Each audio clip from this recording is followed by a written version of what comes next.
Israel ജനതയെ വല്ലാതെ ഭീതിപ്പെടുത്തുന്ന, അവരെ വല്ലാതെ ഭയപ്പെടുത്തുന്ന ഓരോ കാഴ്ചകൾ ഇസ്രായേലിലെ പ്രധാനപ്പെട്ട തെല്ലവീവ് നഗരങ്ങളിൽ നടന്നുകൊണ്ടിരിക്കുന്നു എന്നുള്ളതാണ്. അതിൻ്റെ ദൃശ്യങ്ങളൊക്കെ പുറത്തു വരുന്നുണ്ട്. കാക്കകൾ, ഒന്നും രണ്ടുമല്ല, നൂറുകണക്കിന് വരുന്ന ഒരുപാട് കാക്കകൾ ആ ഇസ്രായേലിലെ പ്രധാനപ്പെട്ട തെല്ലവീവ് നഗരങ്ങളിൽ വട്ടമിട്ട് പറക്കുകയാണ്. പതിവിൽ നിന്നും വ്യത്യസ്തമായൊരു കാഴ്ച.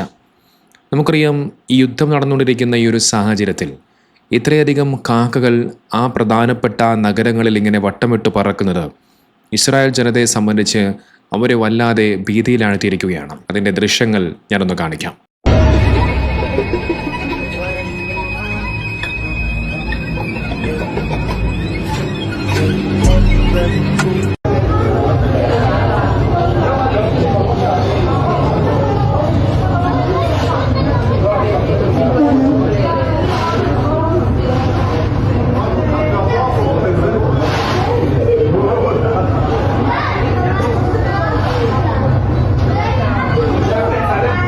കണ്ടില്ലേ, ഇതാണ് ഇസ്രായേലിൽ നിന്നും പുറത്തു വരുന്ന ആ ദൃശ്യങ്ങൾ. യുദ്ധം ഇങ്ങനെ കൊടുമ്പിരിക്കൊണ്ടിരിക്കുന്ന ഈ ഒരു സാഹചര്യത്തിൽ ഇത്തരമൊരു കാഴ്ച കാണുമ്പോൾ സ്വാഭാവികമെന്നോണം ആർക്കായാലും വല്ലാത്തൊരു ഭയമുണ്ടാകും. അതുതന്നെയാണ് ഇസ്രായേൽ ജനത ഇപ്പോൾ നേരിട്ടുകൊണ്ടിരിക്കുന്നത്. നമുക്കറിയാം, ഇറാൻ എന്ന് പറയുന്ന രാജ്യത്തിൻ്റെ ഭാഗത്തിനൊന്നും അതിശക്തമായ ആക്രമണം ഇതിനു മുമ്പും ഇസ്രായേൽ അനുഭവിച്ചിട്ടില്ലാത്ത, ഇസ്രായേൽ നേരിട്ടിട്ടില്ലാത്ത അതിശക്തമായ ആക്രമണം ഈ യുദ്ധത്തിൽ ഇസ്രായേൽ നേരിടുന്നുണ്ട് എന്നുള്ളതാണ്. ഇറാന്റെ അതിശക്തമായ ആക്രമണത്തിൻ്റെ ഭാഗമായി വലിയ രീതിയിലുള്ള നാശനഷ്ടങ്ങൾ ഇസ്രായേൽ സംഭവിക്കുന്നുണ്ട്. അതോടൊപ്പം നിരവധി ആളുകൾ മരണപ്പെടുകയും ചെയ്യുന്നുണ്ട്. അത്തരമൊരു സാഹചര്യത്തിലാണ് ഇത്തരം കാഴ്ചകൾ ഇസ്രായേലിൽ നിന്നും പുറത്തു വരുന്നത്. ഏതായാലും ഇതുമായി ബന്ധപ്പെട്ടുകൊണ്ട് സ്വാഭാവികമെന്നോണം, പ്രത്യേകിച്ച് ഇത്തരത്തിൽ നൂറുകണക്കിന് വരുന്ന കാക്കകളൊക്കെ ഭീതിജനകമായ രീതിയിൽ ഇങ്ങനെ വട്ടമിട്ട് പറക്കുന്ന ഈ ഒരു കാഴ്ച പുറത്തു വന്നതിന് ശേഷം ഒരുപാട് ആളുകൾ അത് സമൂഹ മാധ്യമങ്ങളിലൂടെ പങ്കുവെക്കുകയും അവരുടേതായ ചില അഭിപ്രായങ്ങൾ പറഞ്ഞു വയ്ക്കുകയും ചെയ്യുന്നുണ്ട്. ഇത് ഇസ്രായേലിൽ എന്തോ വലിയ നാശം സംഭവിക്കാൻ പോകുന്നതിൻ്റെ അടയാളമാണെന്ന് ചില ആളുകൾ പറഞ്ഞു വയ്ക്കുന്നു. വലിയൊരു ദുരന്തം ഇസ്രായേലിനെ കാത്തിരിക്കുന്നുണ്ട്. അതിൻ്റെ ഭാഗമായിട്ട്, അതിൻ്റെ മുന്നറിയിപ്പായിട്ടാണ് ഇത്തരത്തിൽ ഈ കാക്കകൾ ഇങ്ങനെ വട്ടമിട്ട് പറക്കുന്നത് എന്ന് ഇത്തരത്തിൽ ആളുകൾ പറഞ്ഞു വയ്ക്കുകയാണ്. ഏതായാലും ഈ കാഴ്ചകൾ കണ്ടിട്ട്, അല്ലെങ്കിൽ ഈ ഒരു സംഭവം കണ്ടിട്ട് നിങ്ങൾക്ക് എന്താണ് തോന്നുന്നത്? നിങ്ങളുടെ അഭിപ്രായങ്ങൾ താഴെ കമൻറ്റ് ചെയ്യാൻ മറക്കണ്ട. നിങ്ങൾക്കറിയാം, ഏതാനും ദിവസങ്ങൾക്ക് മുമ്പാണ് ഞാനൊരു വീഡിയോ ചെയ്തത്. ഇറാനെ ആക്രമിക്കാൻ വേണ്ടി പറന്നുയരുന്ന ഇസ്രായേൽ ജെറ്റ് വിമാനങ്ങൾക്ക് തടസ്സമായി മാറുന്നത് ആയിരക്കണക്കിന് വരുന്ന പക്ഷിക്കൂട്ടങ്ങളാണ്. അത് ഇസ്രായേൽ മാധ്യമം തന്നെ അവരുടെ പത്രവാർത്താ മാധ്യമങ്ങളിലൂടെ പുറത്തുവിട്ട വാർത്തയാണ്. ആ പക്ഷിക്കൂട്ടങ്ങൾ കാരണത്താൽ പൈലറ്റുമാർക്ക് വിമാനങ്ങൾ പറത്താൻ സാധിക്കുന്നില്ല എന്ന് മാത്രമല്ല, അതിൻ്റെ നിയന്ത്രണങ്ങൾ വിട്ടുപോവുകയും ആ പൈലറ്റുമാരുടെ അപകടത്തിന് വരെ കാരണമായി മാറുന്നു എന്നുള്ള വാർത്തകളായിരുന്നു പുറത്തു വന്നിരുന്നത്. ഇതിനെക്കുറിച്ച് പറയുന്ന ഒരു സമയത്താണ് ഏതാനും വർഷങ്ങൾക്ക് മുമ്പ് ഇസ്രായേലിലുണ്ടായ ഒരു സംഭവം എൻ്റെ ഓർമ്മയിലേക്ക് വന്നത്. ആ ഒരു വീഡിയോ അന്ന് സോഷ്യൽ മീഡിയയിലൊക്കെ വലിയ രീതിയിൽ വൈറലായിരുന്നു. വളരെയധികം ഉയരത്തിൽ ഒരു കൊടിമരത്തിൽ നിൽക്കുന്ന ഇസ്രായേലിൻ്റെ പതാക, ഒരു കാക്ക അതിനെ കൊത്തി വലിച്ചു കൊണ്ടുപോകുന്ന ഒരു കാഴ്ചയായിരുന്നു അത്.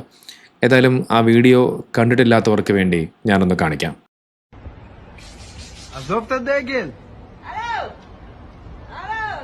עורב!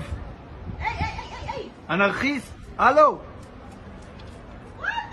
עזוב את הדגל, בחייאת! אני בשוק! עורב! עורב! מה? אני בהלם. אני בשוק.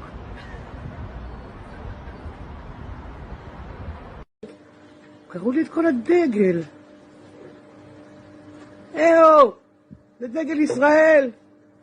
נכון שיש לנו קרע במדינה, אבל למה אתם קוראים לי את הדגל שלי?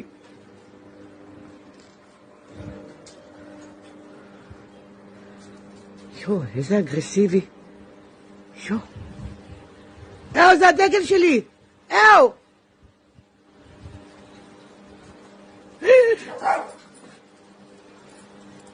הוא גנב לי, הוא קרא לי אותו לגזרים. האמת, בדיוק כמו שהמדינה שלנו כרגע קרואה לגזרים. നമുക്കൊരു മനുഷ്യനെ കൊണ്ട് ചെയ്യാൻ സാധിക്കാത്തൊരു കാര്യം ഒരു കാക്ക ചെയ്യുകയാണ്. വലിയ സാമ്രാജ്യത്വ ശക്തികൾ, വലിയ ഏകാധിപതികൾ ഇത്തരത്തിലുള്ള ഈ ജീവികളുടെ മുന്നിൽ തോറ്റുപോകുന്ന, അല്ലെങ്കിൽ അവർക്ക് മുമ്പിൽ നിസ്സഹായരായി പോകുന്ന കാഴ്ചകൾ, അതാണ് നമ്മളിതിലൂടെ എല്ലാം കാണുന്നത്. ഇതോടൊപ്പം ഒമാനിൽ നടന്ന ഒരു സംഭവത്തെക്കുറിച്ച് പറയാതെ പോകാൻ കഴിയില്ല. ഈ വീഡിയോ നിങ്ങൾ കണ്ടോ?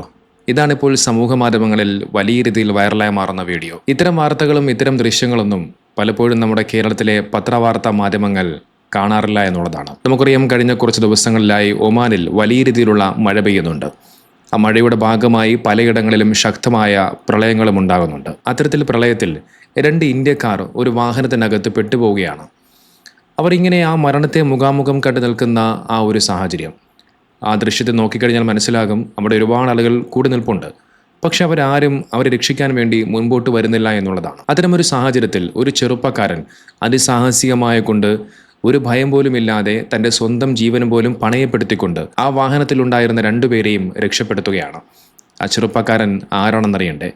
അദ്ദേഹം ഒരു പാകിസ്ഥാൻ സ്വദേശിയാണ്. ഷെഹസാദി ഖാൻ എന്നാണ് ആ ചെറുപ്പക്കാരൻ്റെ പേര്. ആ വാഹനത്തിലുണ്ടായിരുന്നവർ ഏത് രാജ്യക്കാരാണെന്ന് നോക്കിയിട്ടോ അല്ലെങ്കിൽ ഏതു മരത്തിൽപ്പെട്ട വ്യക്തിയാണെന്ന് നോക്കിയിട്ടോ അല്ല ആ പാകിസ്ഥാൻ യുവാവ് രക്ഷപ്പെടുത്തിയത്. നേരെ മറിച്ച് 2 മനുഷ്യജീവനുകൾ. ആ മനുഷ്യജീവനുകൾ നോക്കിക്കൊണ്ട് മാത്രമാണ് ആ ചെറുപ്പക്കാരൻ അത്തരത്തിൽ ആ 2 പേരുടെയും ജീവൻ രക്ഷപ്പെടുത്തുന്നത്. പാകിസ്ഥാൻ എന്ന് പറയുന്ന രാജ്യത്തിലെ മുഴുവൻ ആളുകളും തീവ്രവാദികളാണ് എന്ന് പറയുന്ന ചില ആളുകളോട് ഒരു ചോദ്യം ഞാൻ ചോദിക്കട്ടെ. തൻ്റെ സ്വന്തം ജീവൻ പോലും പണയപ്പെടുത്തി ഈ 2 ഇന്ത്യക്കാരെയും രക്ഷപ്പെടുത്തിയ ഈ ഷെഹസാദി ഖാൻ എന്ന് പറയുന്ന ചെറുപ്പക്കാരനും തീവ്രവാദിയാണോ? നോക്കും, നമ്മുടെ രാജ്യത്തേക്ക് നുഴഞ്ഞു കയറി പഹൽഗാമിൽ നിരപരാധികളായ നമ്മുടെ ഇന്ത്യയിലെ പ്രിയപ്പെട്ട സഹോദരങ്ങളെ കൊന്നൊടുക്കിയ, മതം തലയ്ക്ക് പിടിച്ച ആ പാകിസ്ഥാനിലെ തീവ്രവാദികൾ ജീവിച്ചിരിക്കുന്ന അതേ പാകിസ്ഥാനിൽ തന്നെ നല്ലവരായ മനുഷ്യരായി കാണുന്ന നന്മയുള്ള മനുഷ്യരുമുണ്ട് എന്നുള്ള കാര്യം മറന്നു പോകരുത്. അതിനുള്ള നേർക്കാഴ്ചയാണ് ഈ വീഡിയോയിൽ നിങ്ങളെല്ലാവരും കണ്ടത്. നോക്കൂ, എല്ലാ മതങ്ങളും പഠിപ്പിക്കുന്നത് സ്നേഹവും മാനവികതയും ഒക്കെ തന്നെയാണ്. പക്ഷേ ആ മതത്തിൻ്റെ മഹത്വം മനസ്സിലാക്കാതെ ചില വിവരദോഷികളായ ആളുകൾ അതിനെ തെറ്റായി ഉപയോഗിച്ചുകൊണ്ട് മതം തലയ്ക്ക് പിടിച്ച് ഇത്തരത്തിലുള്ള തോന്നിവാസങ്ങളും തെമ്മാടിത്തരങ്ങളും ചെയ്യുമ്പോൾ അത് ആ മതത്തിൻ്റെ കുഴപ്പമാണ്, അല്ലെങ്കിൽ ആ മതത്തിൽ വിശ്വസിക്കുന്ന ആളുകളുടെ കുഴപ്പമാണ് എന്ന് പറയുന്നതിനോട് ഒരിക്കലും യോജിക്കാൻ സാധിക്കില്ല. ഇതോടൊപ്പം പറയേണ്ട മറ്റൊരു കാര്യം എന്ന് പറയുന്നത് പ്രവാസി സഹോദരങ്ങളെക്കുറിച്ചാണ്. നമുക്കറിയാം, പ്രവാസ ലോകത്ത് ഒരുപാട് ആളുകൾ കഴിയുന്നുണ്ട്. എല്ലാ വിവിധ രാജ്യങ്ങളിൽ നിന്നുമുള്ള നാനാജാതി മതസ്ഥർ പ്രവാസികളായി ഒരുമയോടുകൂടി സ്നേഹത്തോടുകൂടി കഴിയുന്നുണ്ട്. ഒരു മുറിയിൽ ഒരു ഇന്ത്യക്കാരനും പാകിസ്ഥാൻകാരനും അഫ്ഗാനിസ്ഥാൻകാരനും അങ്ങനെ വിവിധ രാജ്യങ്ങളിൽ നിന്നുള്ള വിവിധ മതത്തിൽപ്പെട്ട എല്ലാവരും ഒത്തൊരുമയോടുകൂടി സ്നേഹത്തോടുകൂടി സഹോദരങ്ങളെ പോലെയാണ് ജീവിച്ചു പോകുന്നത്. അവിടെ മതത്തിൻ്റെയോ ജാതിയുടെയോ വർഗത്തിൻ്റെയോ അതിർവരമ്പുകളൊന്നുമില്ലാതെ എല്ലാവരും ഒരമ്മ പെറ്റ മക്കളെ പോലെ സഹോദരത്തോടുകൂടി സ്നേഹത്തോടുകൂടി ജീവിച്ചു പോകുന്നു. നമ്മുടെ നാട്ടിലൊക്കെയാണ് പലപ്പോഴും ഇത്തരത്തിൽ മതവും ജാതിയും ഒക്കെ പറഞ്ഞ് പരസ്പരം തമ്മിലടിയും കലഹങ്ങളും മറ്റുമൊക്കെ ഉണ്ടാകാറുള്ളത്. അവരെ സംബന്ധിച്ച് അങ്ങനെയൊന്നും തന്നെയില്ല. അതുകൊണ്ട് മതത്തിൻ്റെ കണ്ണുകൊണ്ട് നോക്കാതെ മനുഷ്യരായി കാണാൻ ശ്രമിക്കുക, മനുഷ്യനായി ജീവിക്കാൻ ശ്രമിക്കുക.